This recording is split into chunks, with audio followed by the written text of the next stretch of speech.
நண்பர்களே, அதிகாலையில் எந்திரிச்சு நல்லா குளிச்சுட்டு பல்ல விளக்கிட்டு இந்த பாசிப்பயிறு, அதாவது முளைகட்டின பாசிப்பயிரை சாப்பிட்டா உடம்புக்கு அவ்வளோ ஆரோக்கியம், நல்லது நண்பர்களே. வேணா நீங்கள் ட்ரை பண்ணி பாருங்க.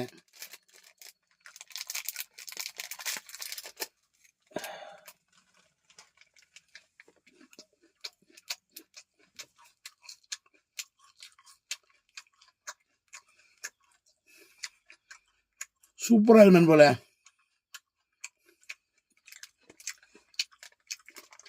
தண்ணியில் ஊற வச்சு முளை கட்டணும் தான் பாருங்க. ஊரை நல்லா முளை கட்டியாச்சு, சூப்பராக விதை வந்துருச்சு. இந்த வீடியோ பிடிச்சுங்க, ஷேர் பண்ணுங்க, கமெண்ட் பண்ணுங்க, லைக் பண்ணுங்க, தள்ளி விட்டு போயிருங்க. நன்றி, வணக்கம்.